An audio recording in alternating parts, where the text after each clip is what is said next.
el sentido general el más lesionado por este mundo actual. Donde vayan hay sonidos estruendosos y donde vayan pueden originar decibeles que pueden ser para él peligrosos. Entonces, el sentido del oído tiene estas características. El sonido tiene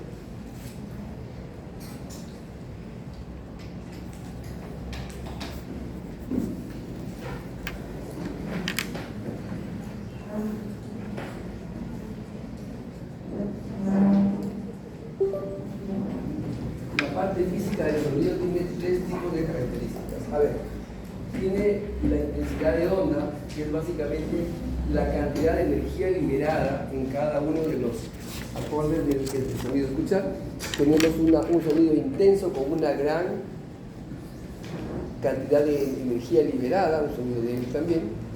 Tenemos el tono, que es la cualidad que le permite al oído señalar un sonido en escala musical, un sonido agudo y un sonido grave. Pueden darse en estas condiciones. El oído humano es sensible a una frecuencia más o menos de 20 a 20.000 Hz, siendo los extremos bastante erráticos. Es mucho menos realmente ese extremo. Sonido agudo tiene una gran frecuencia de ondas. El sonido grave tiene una escasa frecuencia de ondas, ¿de acuerdo? Es otro concepto como el de acá. Y luego tenemos el timbre. El timbre característico es, colocan siempre esto de modelo, ¿cierto? Como si estuviéramos en el kindergarten, que es un piano, un tambor, en general, inclusive la vida diaria misma, también las puertas se abierten. El tono de varias sensaciones sonoras nos puede dar la idea de cuál es el sonido que estamos escuchando, ¿cierto? Entonces, por ejemplo, el sonido del examen Wolfe, en el aula ha sido, creo, un sonido cuando se tenía la IA, son sonidos que rápidamente nos llevan a un concepto, ¿de acuerdo? Eso nos da el timbre de voz de tu madre, el timbre de voz de tu abuela, el timbre de voz de tu papá, el timbre de voz de tu pareja, es una cosa característica, ¿ok? La audición, ¿dónde se da? Se da finalmente en dos fenómenos. Hay un fenómeno físico y hay un fenómeno de neurotransmisión. El físico es que nuestra onda llega a nuestro cerebro, es decir, el código auricular. La onda llega en esta forma, aquí se va a amplificar la onda y luego va a donde, a la membrana del tímpano, la hace vibrar y esa vibración pasa al caracol, ¿de acuerdo? Tiene una parte mecánica o física y una parte neurosensorial, que es donde esto se transmite al cerebro al área número 41 y 42 que ustedes ya conocen. ¿Okay? Entonces, vamos a dividir esas dos partes de la audición. Recuerden, tenemos captación, procesamiento mecánico de las ondas, comprensión de la acústica de un impulso nervioso o eléctrico y luego su procesamiento a las áreas correspondientes. ¿Dónde va la señal acústica luego de que salió del órgano de Corti? ¿A qué parte va?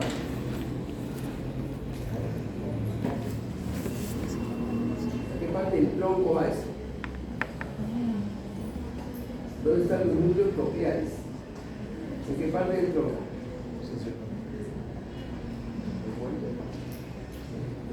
¿Dónde están? Están en el pulmón aquí, ¿de acuerdo? Ya lo vamos a ver ahora. Entonces, ahí tenemos el oído externo, que básicamente tiene estas características de protección del oído medio, conducción de ondas sonoras y conducción y amplificación de las ondas sonoras, y a veces en el ganado sobre todo tenemos de que pueden ubicar la fuente sonora. Recuerden cómo el ganado sobre todo dirige el pabellón hacia las posibles fuentes de sonido. El conducto auditivo externo cae, que es esto de acá, permite una introducción de ondas sonoras más o menos de 1500 ciclos por segundo, relativamente amplio, ¿no? Aunque tengamos la décima parte o la quinta parte del conducto permeable, vamos a oír bien. Para que no escuchemos hace falta que se tape todo el conducto con un tapón de celuloide, de manera que tenemos una sordera de transmisión, si eso sucediera. ¿De acuerdo? Bien. Las ondas esféricas que tenemos aquí afuera son de esta forma del pabellón auricular. Acá se vuelven planas para que tengan mayor amplificación y golpeen la almohada timpánica. Y ya han llevado eso en anatomía, ¿no? Ese es el oído externo. Tenemos de arriba hacia abajo el hélice, la fosa escafoidea, el alteel que tiene dos brazos, uno anterior y uno posterior, la fosa triangular. Tenemos el glóbulo de la oreja, la porción de la concha, como la concha marina. Tenemos el trago adelante y acá el antitrago, que está en la parte posterior. Tenemos acá la cesura intertraída. Ese es el punto del oído externo. Y su forma no es de casualidad, realmente toma la forma de las ondas sonoras que ya hemos comentado en la vez pasada. Concepto importante a considerar dentro de la fisiología auditiva es la impedancia. La impedancia es la resistencia que se ofrece al paso del sonido. Y tenemos tres niveles de impedancia, tres niveles en los cuales podemos contener esta intensidad. Primero está a nivel aéreo, aquí, en el conjunto auditivo externo. Segundo está en el bloque timpano-ocicular, que está entre el tímpano y los huesecillos del oído medio. Dan resistencia al paso del sonido. Y por último, salud, están los líquidos laberínticos, sobre todo la perilinfa, ¿de acuerdo? Tenemos una impedancia estática que le dan estos elementos y una dinámica que se da cuando estamos ejerciendo la audición y se mueve la membrana timpánica y los músculos que tenemos en el oído medio. No sé si esta presentación está en el aula, creo que es otra, ¿no? Pero sí, definitivamente tiene que revisarla porque está más ampliada. Ese es el oído medio. El oído medio es un transformador o acoplador de impedancias.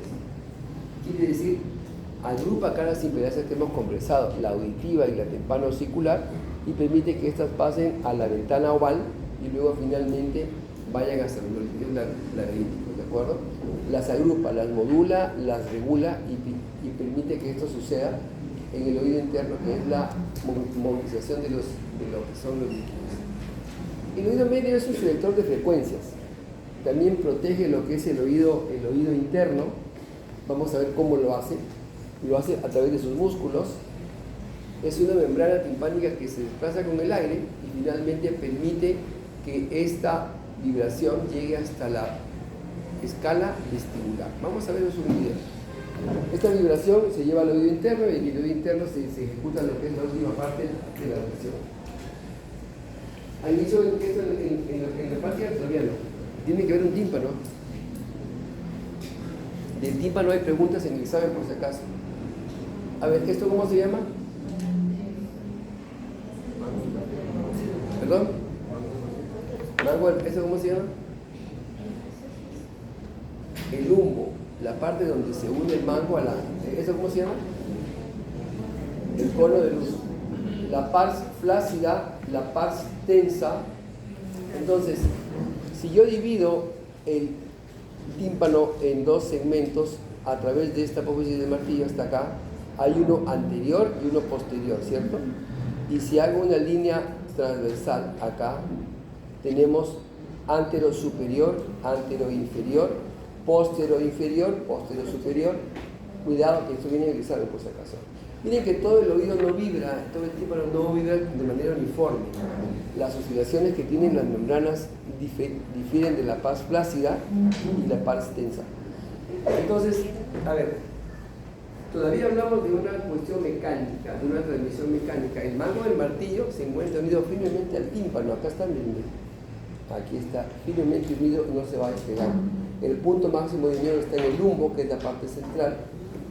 El martillo se enlaza sólidamente con el yunque a través de una articulación llamada ínculo maleolar. Es el eje del movimiento de los huesecillos. Pero hay otra que se llama la ínculo estapedial, que está entre el yunque y la cabeza del estribo. Ya vamos a ver eso como el video. El estribo tiene su platina en la ventana oval, su patita, su pie, la parte más plana, a través de un anillo fibroso que se llama el anillo de Rüdiger, que vamos a verlo ahora. Eso es lo que pasa, miren, cuando entra el aire mueve esta cadena de huesecillos, la sensibilidad mecánica pasa a la escala vestibular, coclear, timpánica, llega hasta el helicotrema y luego baja por la ventana timpánica a la ventana redonda. ¿De acuerdo? Cuando ustedes tienen, algún tipo de... Si estornudan, por ejemplo, por acá, la presión no sale de acá, sino sale de la... ¿Esto cómo se llama? ¿La trompa de quién? ¿Dónde va? Va a la rinofaringe, ¿no es cierto? Si ustedes estornudan, ese aire que entra puede generar una presión y generalmente hay algo de oído, es algo de dolor ocular cuando sucede este problema. Con la tos y con el estornudo, esta corriente viene en orden inverso, viene por acá y se mete por acá. Y genera este movimiento inverso también en lo que es la audición. Por eso cuando hay gripe, generalmente la audición también está limitada, así como el olfato. Entonces, a ver, ahí tenemos la transmisión mecánica que hace el martillo a través de sus ligamentos y cómo tracciona la membrana del tímpano hacia adentro. El estribo tracciona ese hueso hacia afuera y finalmente estos dos huesecillos articulados permiten que haya una adaptación correcta y una selección de frecuencias correcta en defensa del oído interno. ¿Esto cómo funciona? Si ustedes van a una columna de sonido muy fuerte, ¿qué sucede? Para ponerle contexto, cuando van a sus paridades patéticas que dan acá a la gente de la universidad, no te ponen unos sonidos grandes ahí, cuando van ustedes no hay dolor de oído, ¿por qué? Se contraen estos músculos y eso es una señal de un mecanismo de defensa, ¿de acuerdo? Entonces vamos a ver ahora dos tipos de mecánica. Ahí están los músculos, miren, el músculo tensor del tímpano y el músculo llamado también estapedio. El estapedio fija el estribo a la pared superior del oído medio y el tensor del tímpano lo fija en la pared posterior. Ahí tienen ustedes el tímpano, la articulación íncudo-malleolar, la articulación íncudo-estapedial, los ligamentos que fijan el martillo, tenemos el músculo estapedio, la ventana oval. Esta ventana va a funcionar de una manera dinámica para que lleve la onda mecánica a través de la periglita. Entonces, estos músculos protegen el oído y evitan de que una sobreestimulación peligrosa pueda llegar al oído interno, ¿de acuerdo? Atendemos los sonidos enmascaradores de baja frecuencia y sobre todo, haciendo este mecanismo, protegen la audición de eventos futuros de daño. Tenemos esos músculos que ya hemos comentado, aumentan la impedancia, quiere decir, cuando este músculo se contrae por ese sonido tan fuerte que nos llega, la impedancia se incrementa y dificulta su transmisión hacia el oído interno. Ese es un mecanismo de defensa muy importante para evitar que haya un daño en el aparato del órgano de corte. A ver, dos conceptos importantes acá, pero ahora vamos a ver el video. Es nada más un poco el video, no es el video.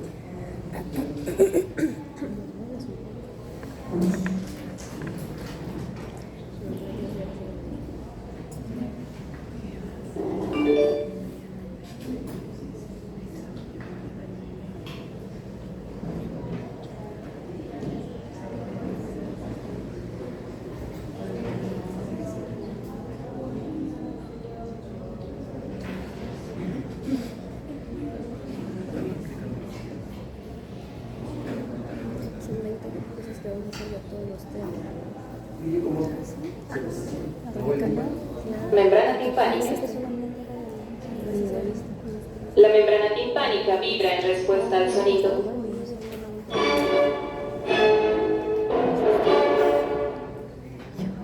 Sonidos de tono o frecuencias bajas producen vibraciones lentas. Y sonidos de bajo nivel o amplitud producen vibraciones de menor intensidad. Sonidos de alta frecuencia producen vibraciones rápidas. La membrana timpánica tiene forma de cono y se articula con tres huesos llamados huesecillos del oído. Un concepto importante, no crean que es plana, la membrana no es así, es triangular hacia afuera. Aquí está el lumbo, aquí está el marco del martillo, aquí está la articulación íncudo-malleolar, la íncudo-estapedial está por acá.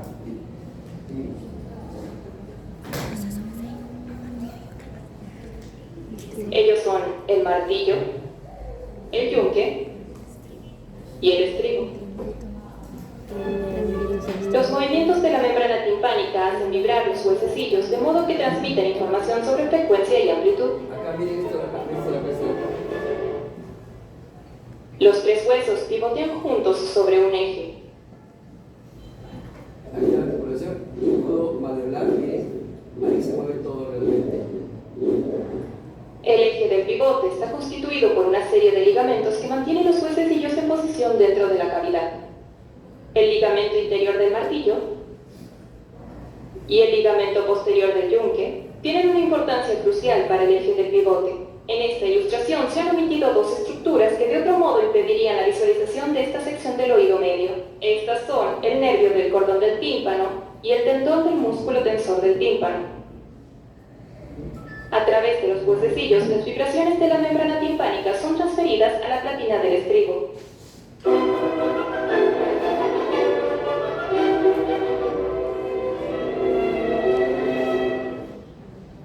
El estribo se...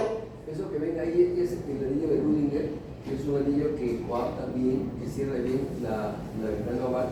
Y el yunque es el que se encarga el estribo, perdón, se encarga de meter toda esa estabilidad a la rampa vestibular. Miren lo que sucede.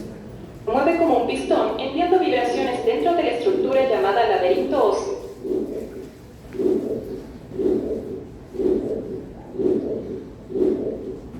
El laberinto está lleno de un fluido llamado perilinfa.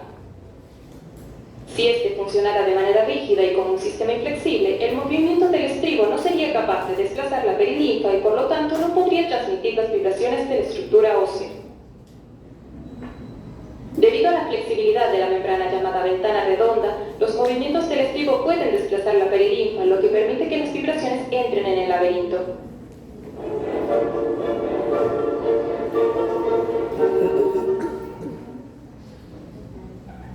El corredor que lleva a la ventana redonda se encuentra dentro de la parte espiral del laberinto óseo conocido como cóclea.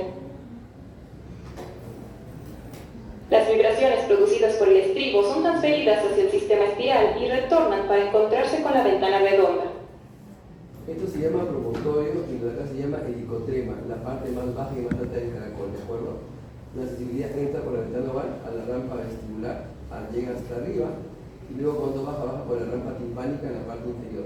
Cuando sube es que se articula con otro conducto. La posición del tubo en espiral, donde las vibraciones son enviadas al vértice de la cóclea, se llama escala. La cóclea ósea y el laberinto membranoso está acá, ¿de acuerdo? Aquí en medio ustedes pueden ver un hueco, de ahí está la escala o la rampa coclear. Ahí está el órgano de corte. La vestibular. La porción que desciende se llama escala timpánica. Una tercera estructura llamada conducto coclear está situada entre la escala vestibular y la escala timpánica. El conducto coclear está lleno de un fluido llamado endolinfa y cuando se ve en sección transversal quedan visibles las ventanas que separan los dos sistemas. Perilinfa, endolinfa, ¿de acuerdo? Cuando llega la onda sonora, mueven estas moléculas que están acá de la perilinfa y estas van a mover esta membrana de Reissner y la membrana basilar, ¿de acuerdo? Y esta se llama la membrana tectórica. Vamos a ver la macromecánica coclear, cómo se da. Es básicamente el movimiento de fluidos. ¿Okay? Ahí la pasa. Ellas son la membrana de Reissner y la membrana basilar. Estas membranas son flexibles y se mueven en respuesta a las vibraciones que viajan hasta la escala vestibular. Miren cómo se hace. Seguidamente, los movimientos de las membranas envían vibraciones de vuelta hacia la escala timpánica. Eso se llama la macromecánica coclear, movimiento de fluidos. Ahora vamos a la parte más íntima, se llama la micromecánica coclear.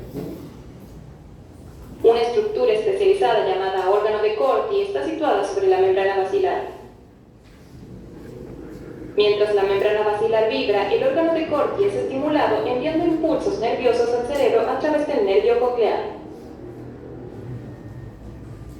Los impulsos nerviosos propiamente dichos son generados por células especializadas dentro del órgano de Corti llamadas células ciliadas. Las células ciliadas están cubiertas muy de cerca por una estructura llamada membrana tectórica.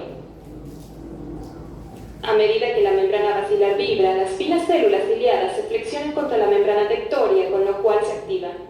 Se activan y van a un potencial de tensión al par 8, al nervio, ¿de acuerdo?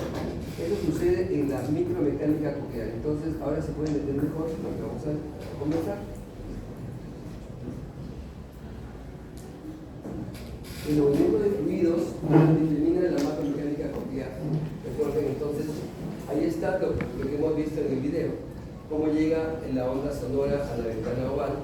El estivo se encarga de llevar toda esa sensibilidad mecánica a la rampa vestibular, sube hasta arriba, luego baja y sale por la rampa timpánica a la ventana redonda, ¿de acuerdo? En el trayecto va a estimular con este líquido, con esa onda que se ha generado en el líquido, la zona de la endolinfa que está en la rampa coclear. Macromecánica, movimientos líquidos. Micromecánica, esto que pasa en el fenómeno de Corti, la fricción de la membrana tectórea sobre las células ciliadas externas y las internas, ¿de acuerdo? Una vez que las flexiona, se genera un potencial de acción que va a generarse y llevarse por el nervio auditivo. Ahí tienen ustedes esta macromecánica. Miren, hay un movimiento ondulatorio de esta membrana basilar. La membrana se mueve y transmite esas ondas hacia lo que es la endolinfa, y la endolinfa básicamente estimula que la tectoria y la basilar hagan un movimiento tanto arriba hacia abajo como a los costados. Entonces, ahí tienen ustedes, miren lo que acaban de ver en el video: la rampa vestibular, la rampa coclear, la rampa timpánica. Aquí llega el sonido, las ondas mueven esta membrana, la estimulan para que haya una flexión de la membrana tectórea sobre la membrana basilar que tenemos acá, y ese movimiento origina que estos cilios que tenemos en la parte superior se despolaricen y manden el estímulo al par número 8. Sencillo, realmente. Ahí está, miren, la micromecánica coclear. La zona se despolariza y finalmente envía el impulso a las zonas de recepción en el tronco cerebral. ¿Estas cuáles son? Están en el bulbo raquídeo. Vamos a ver. Miren, acá está en 2D cómo hace la onda, comprime la zona de la endolinfa, permite que se mueva la tectoria sobre la membrana basilar. ¿Sí?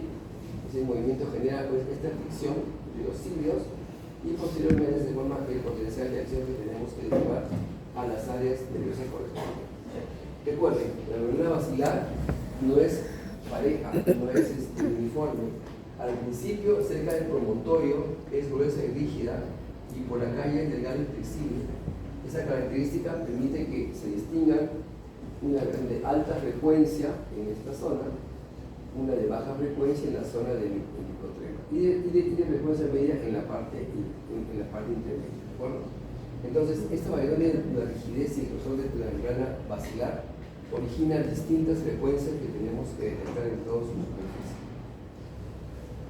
¿Cuál es la más importante? De las dos, la célula ciliar interna, obviamente, ¿no? Que es aquella que lleva la sensibilidad sonora de manera principal al par 8, o sea, la de acá. Tiene solo una hilera de células. ¿Cuál es la que se asocia? Es la célula ciliar externa, que básicamente modula esa vibración que va a ser llevada hacia las zonas posteriores de los núcleos vulvares, ¿de acuerdo? Mejora la sensibilidad auditiva, especialmente para los sonidos de orden principal. Es esta, accesoria es esta. Acá están los bastones cilíndricos de Corti, la lámina espiral, el ganglio espiral, la lámina basal. Y luego, ¿qué sucede? Este potencial de acción es llevado al par número 8, se transforma en un estímulo eléctrico, en un potencial de acción, y va a llegar a esta zona, ¿cierto? ¿Dónde llega? Acá está el bulbo raquídeo, miren, a los núcleos coclear ventral y coclear dorsal, a los dos. Luego, ¿qué sucede con esto? Se transmite a la formación olivar superior, que recuerden está en el bulbo raquídeo. ¿Y con quién tenía relación este liebro? ¿Se acuerdan? ¿Con qué órgano tenía relación? Y le llevaba información de ida y de vuelta por los fascículos espino-olivar y el olivo espinal también, con el cerebelo, ¿no es cierto? Sobre todo con el estímulo cerebelo. Entonces, miren, aquí tenemos la formación olivar, recibe la información de ambos núcleos dorsal y ventral, y luego asciende por el menisco lateral hacia la protuberancia y luego llega al mesencéfalo. ¿A qué colículo? Al colículo inferior, y luego de aquí pase al cuerpo geniculado, ¿cuál? ¿Lateral o medial? ¿Lateral o medial? En el tálamo. En el medial. Y luego pasa a las áreas 41-42 que ya hemos comentado en la diapositiva. Intensidades de sonido importantes. Esto es clave básicamente para entender cuándo puede haber un daño auditivo. conversaciones o decibeles menores de 60 decibeles es lo adecuado para mantener una audición adecuada. Mayores de 70 decibeles generalmente originan daños, sobre todo cuando son masivamente expuestos las personas a un sonido muy grave, puede que origine perforación del tímpano y inclusive sangrado. Entonces cuidado que con los decibeles tenemos también un problema en cuanto a intensidad. Ahí tienen toda la vía auditiva. Recuerden que la vía auditiva, igual que la del ojo, si bien es cierto, sube a la protuberancia, va por los dos lados, ¿de acuerdo? No puedes tapar un oído y sentir básicamente que o escuchas sin problema, pero no hay ninguna diferencia, porque tiene ambas influencias cubiertas. En la práctica, ojalá hagan esto de acá, se llama acumetría. ¿Qué es la acumetría? Es estudiar la velocidad del sonido, primero por la vía aérea y luego por la vía ósea. En la acumetría, a ver si me pongo con el diapasón van a hacer que este vibre y lo van a colocar en la punta de la frente y van a ver si se lateraliza. Eso se llama lateral de Weber.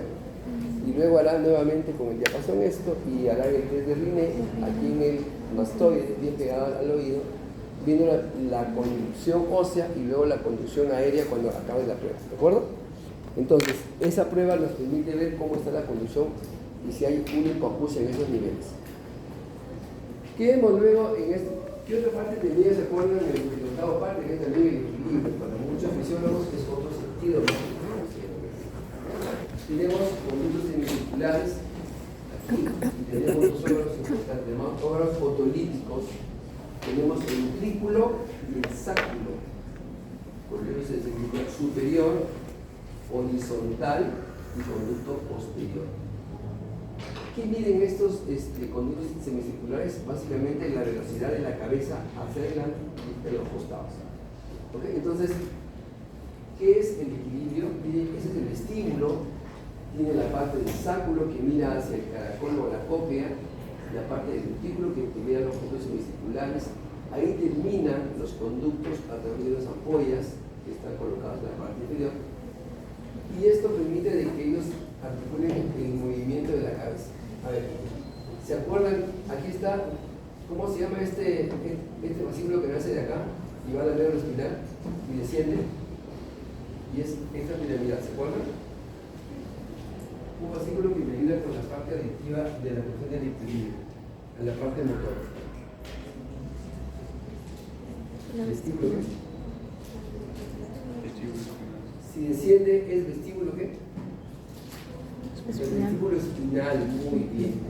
¿Y este otro cuál será? El de arriba, el de arriba. El espíritu. Que nace en el mesencéfalo, ¿cómo se llama? Tecto espinal. El tecto espinal, muy bien. Ahí están los dos fascículos que están gobernando el equilibrio, combinando la visión con el sistema vestibular para todo lo que es el trabajo motor. Esto es lo que sucede con el equilibrio. Miren, el giro de la cabeza origina que también el líquido se vaya hacia un lado o hacia el otro, ¿de acuerdo? Y permite que tengamos una orientación clara en el espacio. La rotación antero-posterior o colateral básicamente mueve el líquido linfático en estas zonas y permite una acumulación rápida. A ver, ¿cómo se llama el síntoma claramente de este conducto semicircular? ¿Qué pasa cuando ustedes están caminando y un poco les da inestabilidad para caminar? ¿Eso cómo se llama? Vértigo. ¿Vértigo? ¿Cómo se llama, Mario? Tú caminas y caminas con algo de inestabilidad, como que te vas a ganar relativamente rápido. Mareo. ¿Qué es el vértigo, finalmente? La sensación de rotación. Tú estás echado en tu cama sin moverte un centímetro y todo te da vueltas. Esto es de acá, este es del oído, desde el aparato vestibular. Es el único síntoma clásico del aparato vestibular, es el vértigo. A ver, por ejemplo, si ustedes no comen hoy día hasta las 4 o 5 de la tarde, van a andar a esa hora por la universidad, van a tener un poco de mareo, ¿cierto? ¿Y cuándo van a tener vértigo? Fijado, ¿cuándo van a tener vértigo? Mañana que veas tu examen, ahí te va a dar un vértigo, 5 minutos. Mañana que veas tu nota del examen de segunda unidad, te aseguro que tienes vértigo. Tenemos el sistema proprioceptivo, que también tiene que ver con los dos fascículos, como hemos visto, participa regulando la función y movimiento. Este sistema y el visual están unidos con el cerebelo, no se olviden, con el cerebelo, ese equilibrio y tono muscular. Interviene en respuesta automática, en el desarrollo del sistema corporal y sobre todo sustenta la acción motora planificada. Esto lo hemos visto en el sistema motor. Y miren también aquí, y miramos con esto, los puntos semicirculares básicamente gobiernan este tipo de células. Son células cenicianas. En cada cresta, o sea acá, estas crestas que tenemos aquí, tienen esta configuración que tenemos acá. Células cenicianas dice que se parece al gorro del papa, pero bueno, son células ciliadas. Acá hay una capa gelatinosa que permite el movimiento según donde vaya la cabeza, y acá se encuentra en la mácula. La mácula es la parte de la célula. Miren cómo se mueven las células ciliadas en esta zona, hacia los lados, dependiendo de dónde vaya tu cabeza. Estos cinetocilios permiten una agitación o inhibición de la captación del movimiento. Eso permite ver la rotación de la cabeza. A ver, recuerden, el utrículo, cuando ustedes van en una movilidad a velocidad, quien está gobernando el equilibrio se llama el utrículo. Y cuando ustedes, en una conducta incomprensible para mí ahora, y lamentablemente socialmente aceptada, van a los carruseles esos que son almazones viejas que no tienen garantía, ni certificado de ingreso, ni nada, no se suben. Si suben con la parte vertical, si suben hacia, ustedes pueden correr, ¿no es cierto? O un carro llevarlo, sí, como que van bien. Pero cuando van hacia arriba o hacia abajo, como un elevador. En el ascensor no más como un elevador. Ahí ponen el hexáculo como aquel que determina la sensibilidad y la compensación vertical, ¿de acuerdo? Claro que da una sensación mucho más rara en todo caso, ¿no? Mucho menos adaptable. Este neuroepitelio de las piezas articulares y los máculos que hemos comentado se conecta con la segunda neurona de los núcleos vestibulares y tiene 3 vías importantes y por eso terminamos la clase. Es la siguiente: la vía óculomotora, responsable del estábulo. En el estábulo dan básicamente 2 pares, el sexto y el tercero. ¿Por qué? En el estábulo generalmente es horizontal. Sexto y tercero, recto interno y recto externo, ¿de acuerdo? Ahí está. El sexto par contralateral y el tercer par ipsilateral del mismo lado. 2. La vía vestíbulo cerebelosa. El lóbulo, ¿se acuerdan? El vestíbulo cerebelo coordina respuestas vestibulares y oculares con el movimiento. Y por último, la vía vestíbulo espinal, ya lo comentó la compañera, que tiene la función de un control piramidal sobre la vía motora principal. Ahí van nuestras señales procedentes de lo que es el aparato vestibular, ¿de acuerdo? ¿Sí? Al núcleo vestibular del puente, un poco más arriba que el anterior, luego van hacia la médula espinal, la vermis del cerebelo, la formación reticular y los músculos del ojo, que son básicamente los que contribuyen al equilibrio asociado al aparato vestibular. Bien, chicos, a ver.